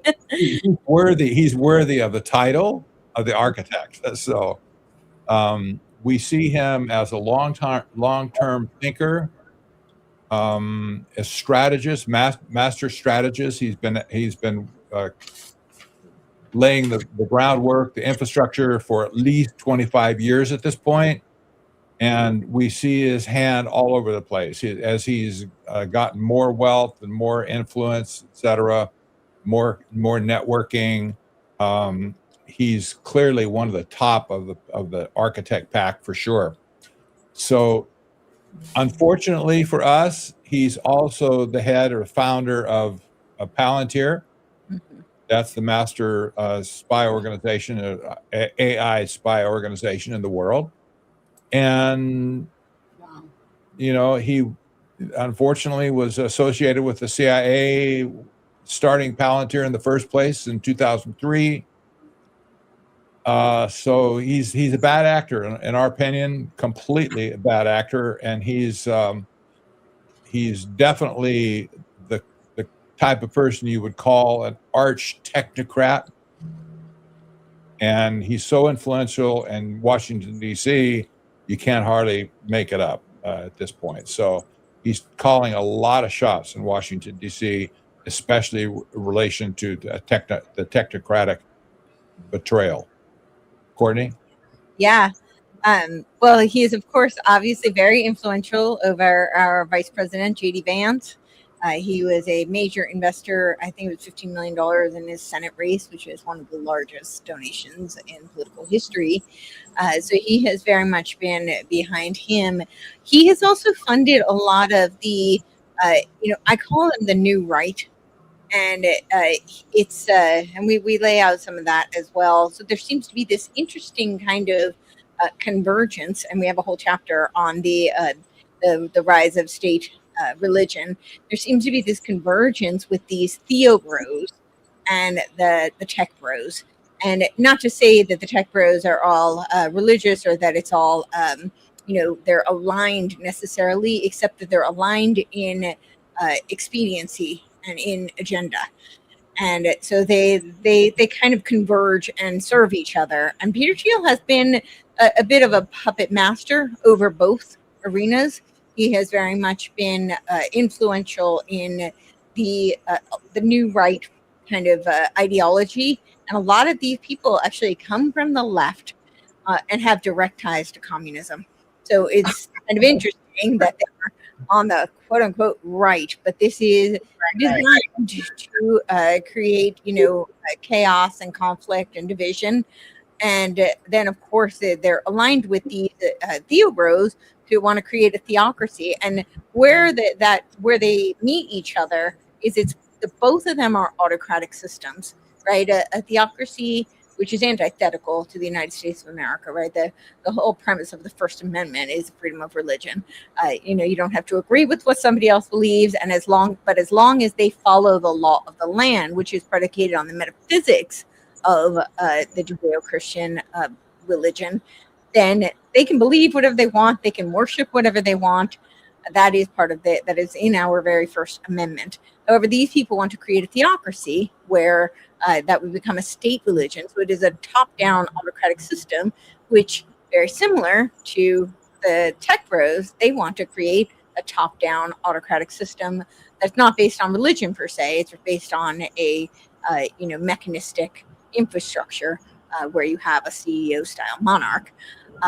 But Peter Thiel has had his hands very much in influencing the arena. Do you think the Robert Edward Grant's kind of ushering in a positive spin on AI from the spiritual space, that there's other players. Do you think that that dovetails into a bigger agenda, or do you think Robert Edward Grant was rebranded himself totally organically? Because when he talks about Juvederm and Botox, his experience, it's kind of like, what was I doing in big pharma? You know, like that competitor. He created a competitor before he became a quote unquote polymath. So Botox and Juvederm are now owned by AbbVie, which is owned by BlackRock, Vanguard, and State Street. Wow. Wow. Yeah. Wow. It is completely a yeah. They're not looking out for your best interest. We were actually going to. Are they putting nano, you think, in the Botox and the Juvederm? It's not my concern. Now, Botox is one of the most lethal, substances in history. In fact, in World War II, they were studying it to be aerosolized. Right. Botulism. The military called it Agent X. Isn't it crazy how many people put Botox? I just had someone saw a post of like, I'm starting to think about Botox, and it's like, why would you could, if you have a proclivity for series. I was actually supposed to do a show today, but my friend who's going to do it with me is not feeling well, so we're probably going to do it. They went to get Botox, but we're going to do it on Botox, and so I have several theories. I won't take up too much time. One thing very pertinent to this. I actually think it is conditioning for the robots, because for the what? For the robots. So So hear me out. I'll make this brief. Yes. No, please. The thought on it is that robots, they're working on. There's actually a company of robots that I'm sure there are many, but there's one called Realbotics that is specifically designed for the hospitality industry, and so they're an therapy industry. So you're gonna have your psychoanalyst will be a robot, which will be lovely, I'm sure. Is it okay? But yeah, AI, no AI psychosis there, because you'll be diagnosed by a robot. But what could go wrong? But if you look at the robots, they are making them very humanoid, right? They have skin, DARPA skin that actually sweats. So it's very very human. However, they don't have facial expression. They're not there yet. There's no lines. There's no. Yeah, so I think a lot of what is happening is you have shown something called it's called the facial hypoxis axis. I'm gonna blank on the term, but essentially it's the feedback axis that creates the mirror neurons, and so they're slowly wiping that away. They're wiping it away, and it's actually decreasing the capacity for understanding human emotion and for empathy. And so if you think about a robot can't have empathy, right? It pretends. I feel so. This is not a difficult situation. Ex machina, it was pretending, but it doesn't actually have. They cannot make empathy. They can try, but they cannot actually attain empathy. And so I do think that's largely what that's about. As far as all that to say, I do think there is actually a transhuman element to this whole Botox. It's also part of the whole looks maxing, which is completely disconnecting people from humanity and from the human experience, and also trying to beat the clock and achieve the longevity, which of course it's so accepted. It's cheap, and also there's no this person who posted considering it of like the autoimmune or the actual repercussions if you have once you inject it, it's like you can't uninject yourself if you have an allergic reaction, just like those jabs. People are getting paralyzed, losing vision. I mean, the stories are really devastating. From Botox? From Botox, yeah. It's really, it's lethal. I mean, they determined that if they were to use it as a bioweapon, it would be the most lethal bioweapon in history, in all of history. So this stuff is not, just how is it so widely used without any, even batting of an eye? Yeah, because people buy the narratives and because the vanity takes over, I guess. I mean, but to answer your question also about Robert A. Grant, because I do think that's important, is I don't think he's not part of like the Dark Enlightenment. I think he is more theosophically oriented. I do think that there is a dialectical convergence in that realm. I know I've talked to you about this Game B movement. They tend to be, they're definitely paving the way for also technocracy, but it is under a more opt-in kind of, it's not autocratic, it's not top down. So if they, to appeal to the more like libertarian kind of ethos, you have a lot of these techno-optimists who are techno-libertarians, or just, entrepreneurs like Robert Edward Grant is being portrayed. I don't think he is quite so organic as a figure. He's got like over 20 patents, and they're all But he wears a cape. Yes, and they're very James Bond kind of patents. Patents like that are not easy to get. Do you have a cape, Patrick? Do you have a cape in your closet? I think that those people are helping to build the nodes that will become this world brain. I don't know that a lot of people who are doing that don't necessarily know they're doing that, and they may have the best of intentions. Absolutely. They're useful idiots too, right? I mean, I think the whole flock of people, let's say, that went to Egypt when it supposedly went sentient, that they are followers, and it's just like any other cult. And listen, I listen to him. I mean, they all say good things. It's not to throw out the baby with the bathwater, but just to know what the actual intentions are behind it. Do you want to say anything to that, Patrick, about the Botox or the spiritual maybe aspect of, as a Christian, all these? Well, I haven't had any use to do Botox myself. And even if I did, I wouldn't. I've been amazed all along the way, the type of people who would think that's a good thing to do in the first place. Most of them probably have some type of a crisis in their life, or the misperception of their beauty or whatever. I don't think many guys take it. I don't. Maybe they do, but I haven't seen them. Becoming more popular in men, but yes, I know there's a lot of vanity involved for sure. It's so normalized. It's become so normalized, and I mean, there's a lot of young women who get it now. This is part of the phenomena of social media. When your neighbor, when your friend does it on social media, you look at her, man, I could do that. I mean, it's like really any man doesn't really like fake boobies, but it's become so normalized. And at the same time, I think that once you raise your consciousness, that's not what you're not operating on that 3D material, vapid plastic level. Let me just say one more thing. This relates to transhumanism for sure. Yes. Yeah. Anybody who's dissatisfied with their human condition will do something to change it. If you're not happy with your body, there's ways to change it, including transitioning. Botox is just an example of that. If you don't like your looks, there's an app for that. Right. And so the idea of anything that has trans in it, you can figure this transhumanism is the bottom of it.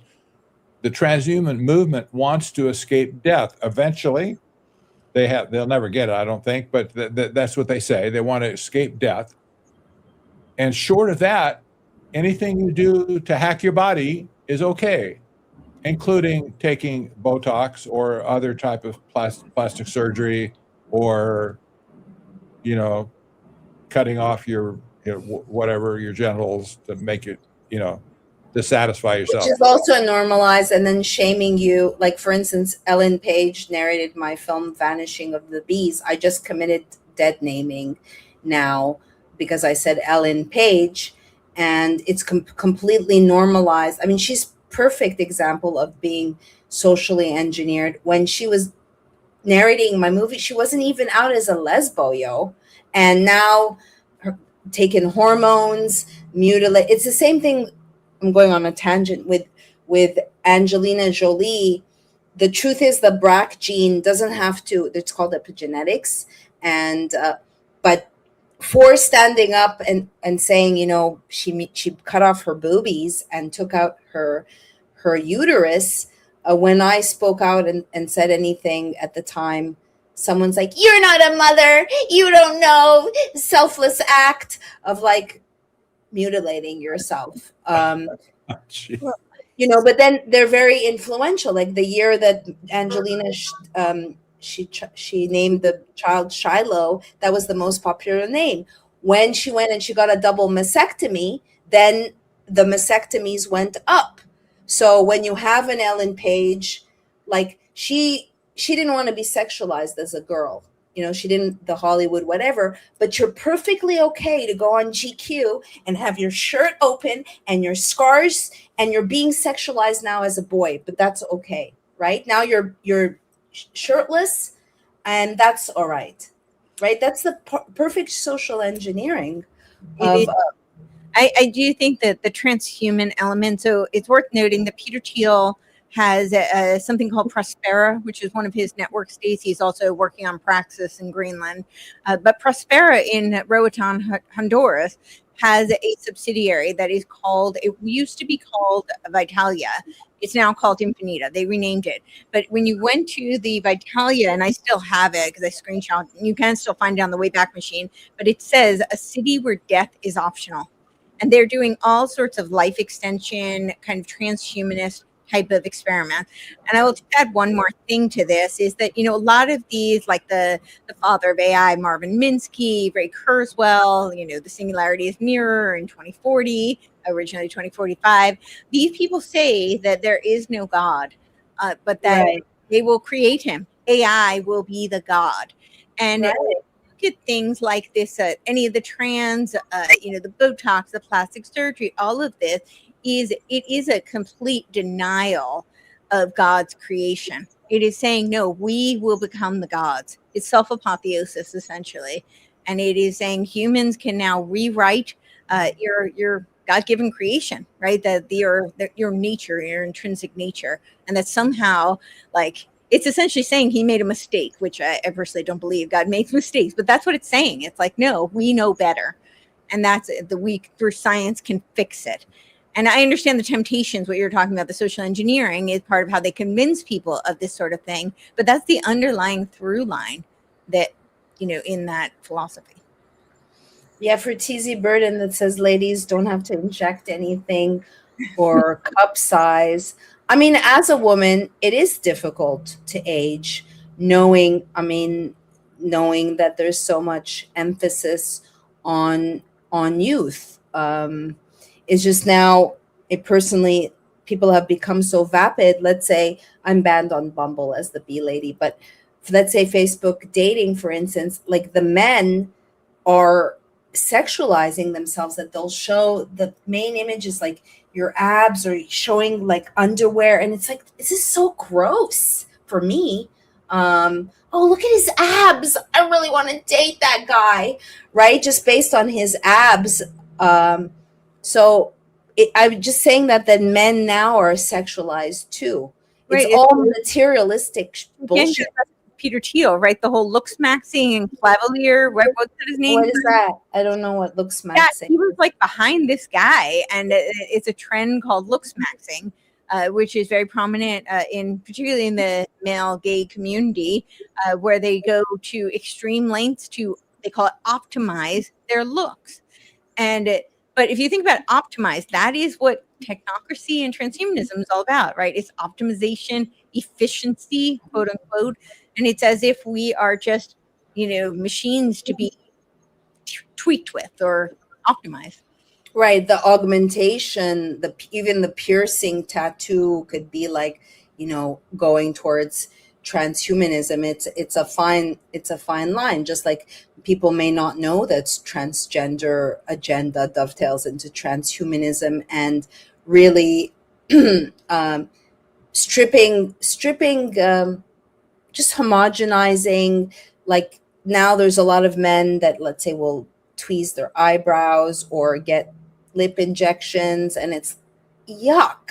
I'm sorry, I just don't find it attractive at all to have a man that's tweezing their eyebrows or has bigger lips. So people have said, like, is this silicone? No, these are my real lips. But I mean, now you can usually tell when there's like a little shelf and you could put like a book on their lips.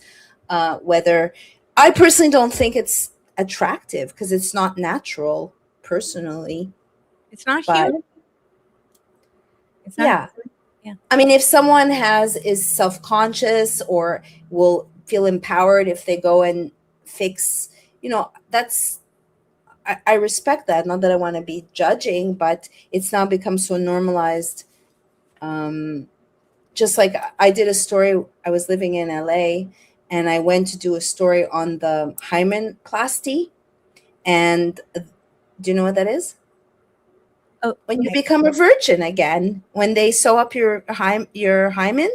Wow, I have not heard this. Okay. So I had gone in to do an interview. It was for Maxim at the time, and the doctor said, or they tightened it up so that the man feels like he's having a virgin all over again, and told me, I'll give it to you half off if you go. When I got there, I acted like I was a patient and I was menstruating, and the woman goes, it's okay, the doctor doesn't mind. And I'm like, yeah, I mind. He's not going to look down there.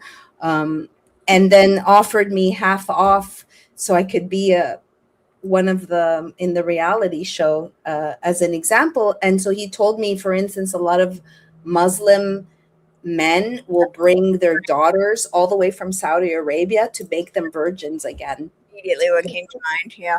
Crazy. But that's kind of like also like to rejuvenate your yoni, so that it's all permutations of just messing with your body. Or anyways, I veered off into hymenplasty. I apologize. Is that must be technocracy somehow. I don't know. It's a lot of money, to go in there, and it's a little bit cuckoo for Cocoa Puffs. Okay, so one last question I have, and then we will wrap it up.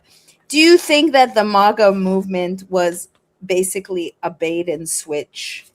Can you talk about the whole MAGA movement, or the fact, Trump, whatever he was promising, failed big time, pretty out of the gate? Yeah, I'll start on that. The MAGA movement was started originally with the help of people like Steve Bannon when he engineered Trump's first presidency. And the idea of MAGA, make America great again, it took off viral, and it was used then to get him elected in the second term. The MAGA movement was based on populism, where the people had a voice. They thought they had a voice. They were told they had a voice. All the issues that were raised to the MAGA movement, they were in sync with what people were thinking in the first place. That was intentional, for sure. As it turns out, the MAGA movement stopped cold with the election in 2024. And at this point, there is no MAGA movement anywhere in the world, especially in our country. It's been blown into a million pieces at this point. There are some people, however, they're sticking to their guns. They say, well, it's still here. We're going to make America great. And basically, they've drunk the Kool-Aid. Having said that, the populist movements in the world, England, for instance, the Brexit movement, Italy with its populist movement, There's been others, but those are good examples. They mounted a populist movement, and then the movement was betrayed, in particular by technocrats, where they took over the whole landscape and flipped everything on its head, and basically told the populist movement to pound sand, and they're in charge now. This is what happened here in America. It was a classical techno-populism ploy, if you will. Yeah. To It's like a bait and switch kind of. Yes, exactly. So we'll see the effect of this, I think, for a long time, but there is no populist voice at this point.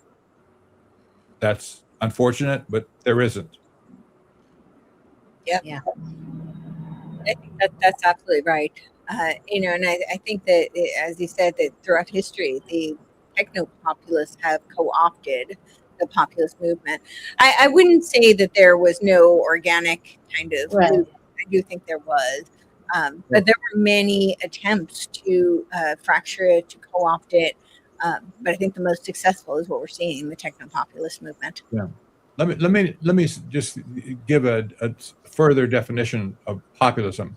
The problem with the populist movement is that they expressed what they thought how things should be, but they had no machinery to make it happen. They couldn't do anything. They couldn't execute a strategy if their life depended on it. They had no plans to fix anything. They just wanted to express their views, and that's fertile ground for technocrats, because technocrats come in and say, "We have the solution for you. We have the ability. We have to do it. Let us do it for you." And they fell into that trap every single time. All right, so we will wrap it up. Please, Patrick, share where people can find out more about your books. You have several. This is the Final Betrayal. Anything you would like to share?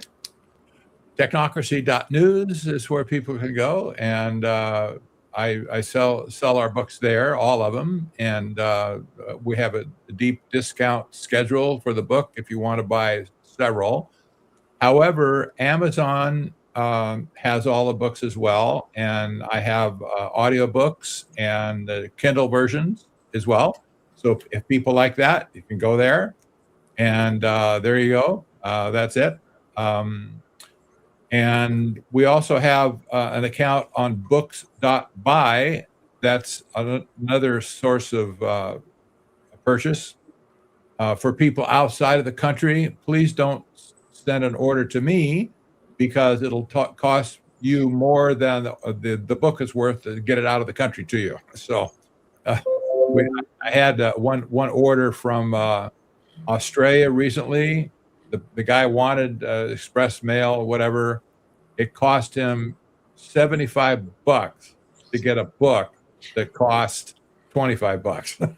So just saying, don't do that. Go to Amazon, and they're all over the world at this point, or books.buy. They'll send you a book cheaper than I can. Thank you, Patrick.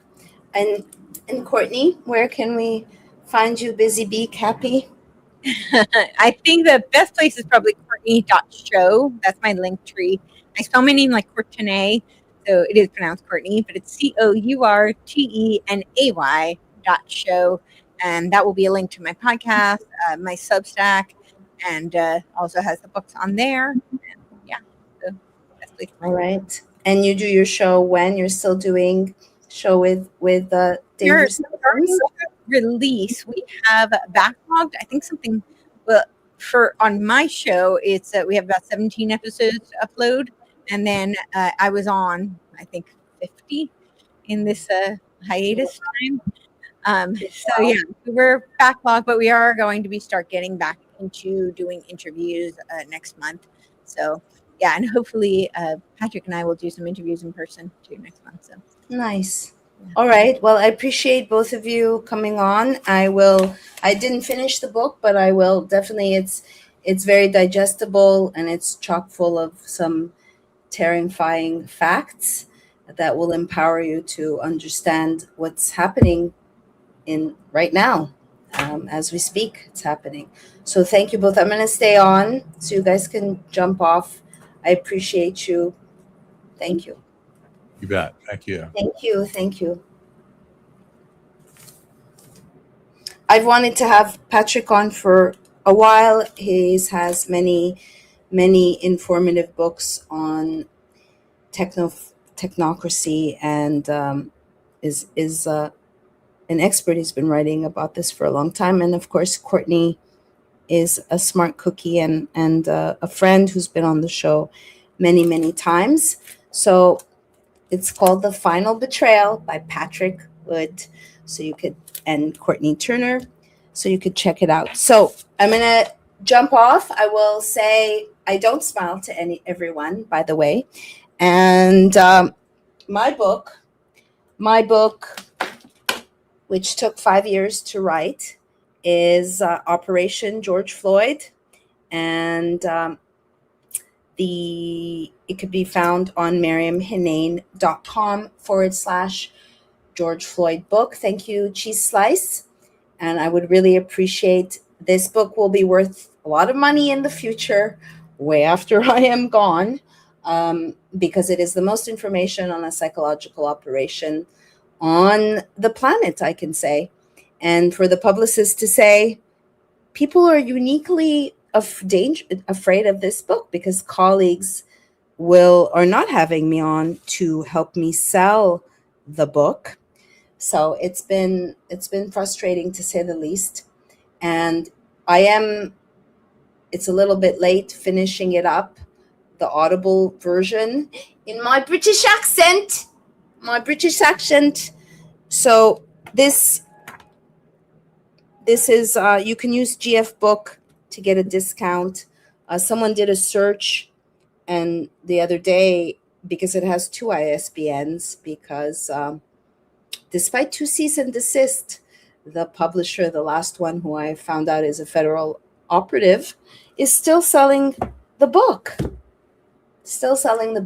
Despite 2 cease and desist. So if there's any lawyer out there that's not compromised, that could help a lioness out, I would really appreciate it. And with that said, I want to just give a big thanks to Cheese Slice. Any support is appreciated. I haven't been able to give any funds to Cheese Slice because many of us are, the economy, but when you're on a government shit list, it's a little bit challenging, right? So for instance, the USPS, I had to find a workaround because I was dubbed Honey Colony of 15 years, dubbed digitally unsafe. So right now I'm trying to trigger a loan on honeycolony.com to get some inventory. So if you appreciate this content and all of the work, nothing is monetized, show up this week, do research, please. I would very much appreciate even a restack to share it. Every little bit counts to keep this going, because we've been doing this show for more than 2 years, and I'm very grateful for Cheese Slice that he shows up every week. And yeah, I have dance videos on TikTok because I'm not allowed to say anything else, only dance videos. I'm an interpretive dancer, and I could have been in a wheelchair after I was hit by an SUV and dragged 50 feet and broke 6 bones. So I'm very grateful to be able to dance and express myself. But that's the reason why there's only dance videos on Instagram and TikTok, because it's not only what you say, it's who says it, right? The Ian Carrolls that pop out of nowhere and then end up going on Tucker fucking Carlson, spare me, whatever, compromised people. So can we show my Substack? I'm currently working on my second book, which is Stardust. It's about nothing to do with politics. It has to do with reincarnation and quantum entanglement, twin flames, romance, non-romance, love, and it's really magical realism, and I'm having a lot of fun writing it. I just wrote a story, Thinking Like a True Magician, about John Mulholland, who wrote a manual for the CIA to teach them tricks of deception. And I'm on part 45 because I am going to be turning this into a series. I will probably have to remove my name that's been sullied due to my reportage on medical freedom, vaccine safety, transhumanism, and George Floyd. Because let's face it, it's been 2 years since Derek Chauvin was stabbed. Maryam Henein is speaking to the informant who stabbed Derek. And there was supposedly a movement to free Derek, but nobody knows the status of Derek, right? And nobody cares because, there's so many psyops. I can just say this is a whodunit deep state thriller, which is way more than George. I mean, average people don't even know that George and Derek worked at the same club with ties to the Mexican Sinaloa cartel. Okay, so even going there and just sharing. I used to write for all the top magazines, Penthouse, The Hollywood Reporter, Maxim, LA Magazine, and get $2 a word. Okay? And now, as I like to say, please give me $5 and sign up to my Substack. And everybody's a writer now. But people who have read my work love my writing. I'm proud to say French is my first language, and have said to me, I've followed your work for years, but I joined your Substack so I could read about Snuffy. So I would really appreciate that. And you can buzz on over to Honey Colony and use BLady15 and help me trigger a loan. I will be relaunching the website. And George Floyd on the $1 bill. Well, it's too bad that there is George Floyd fatigue, because if you like deep state, if you like thrillers, if you still read, I go on Biblio and look for rare books. I can't afford the books that I want with the truth. And the people who've read the book are mind blown by the information that they will find nowhere else on planet Earth. Nowhere else. So we have the 6-year anniversary. It's been 6 years already. Can you believe it? Yeah, there was the 666 written on the trash cans, and there's 254 instances of 33. Okay, so can we just show Honey Colony Cheese Slice? And thank you to Cheese Slice. I have Cash App and what else? Sell. Or you could go to Honey Colony.